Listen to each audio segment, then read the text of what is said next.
Welcome to NBK Tech World. I have an exercise for you, and that's gonna involve control flow of an if, else block, and arrays.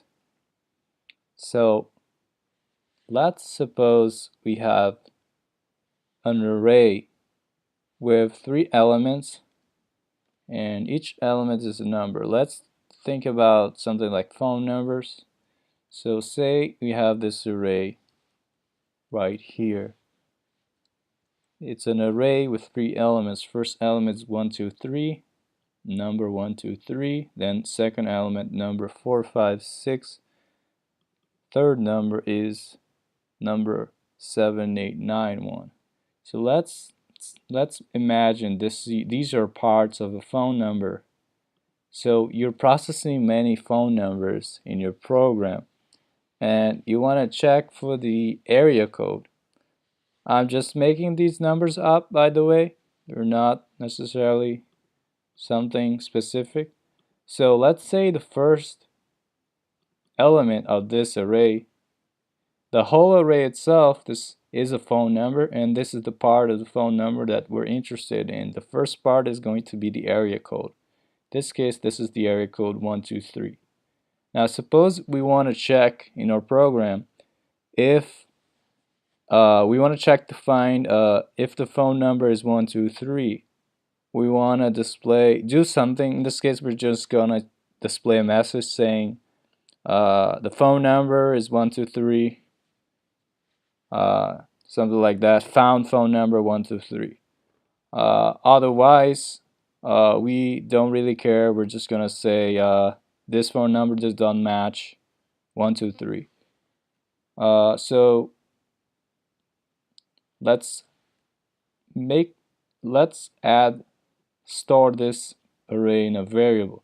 I'm going to use let in case I need to change it later.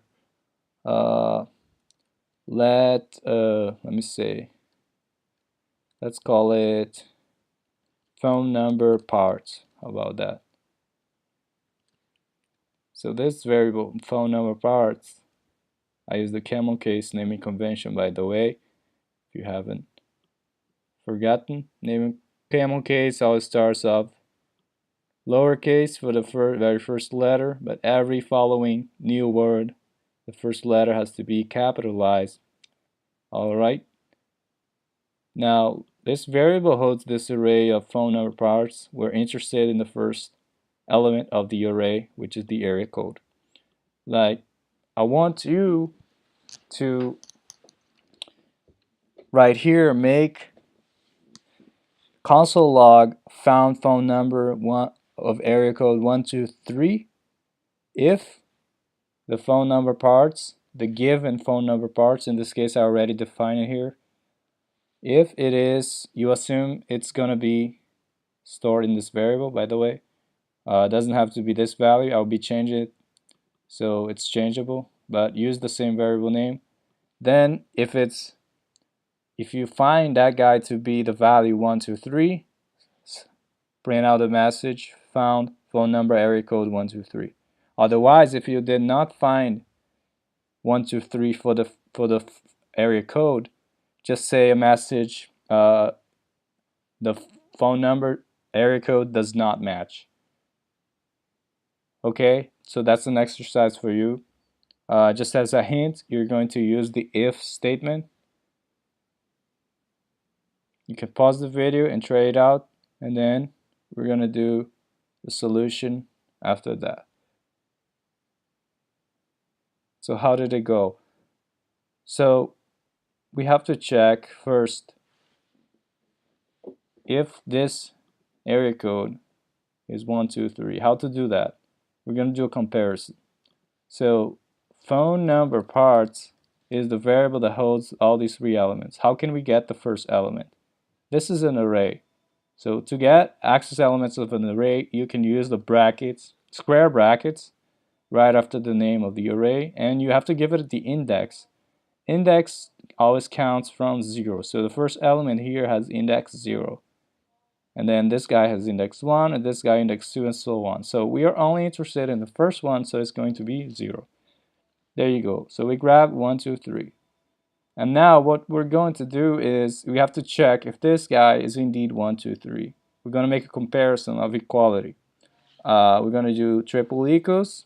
I always use triple equals initially. I always want to test for strict equality. In rare cases, do I want to use the double equals? Okay, it's just to make it strict. It's better and causes you to have less bugs down the road. So be aware that I will always start with the triple equals to be a strict equality. So we're gonna check if that guy is the number 1, 2, 3. Well, in this case, it's going to be true, right?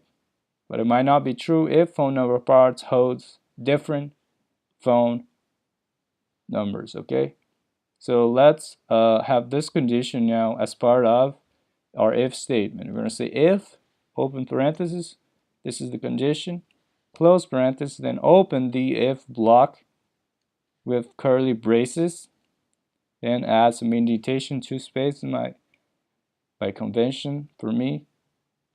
Then you're going to say found phone number with area code 1, 2, 3, something like that. Now, if this condition is true, this will execute. But what if this guy holds different values? So we want to take care of that as well. We're going to use the else block right here in case this condition turns out to be false. We're going to say that the phone number did not match. Phone number area code did not match. Something like that. Okay, so we expect it to run what? Because this guy, we know, given the value that I set right here, it's going to find 1, 2, 3 for the first element, so it's going to execute this guy and skip the else block. So found phone number area code 1, 2, 3. Now if I change phone number parts to be something else, a new array of phone number parts, let's say 781, 781, 987, 6543. I'm just making these up. So let's say we have now these phone number parts as a different value. Say somehow your program is going through this list of phone number parts, all these phone numbers, and I just changed it manually so you can see, but the program would do it automatically, but we don't know how to do that yet. But let's just try our if statement again. So with these values, 781, 987, 6543, we expect our condition right here. First, you're going to get to this array. Check the first guy is going to be 781, right? 781 triple equals 1, 2, 3. That's going to be false. Because this condition is false, it's going to go to the else block.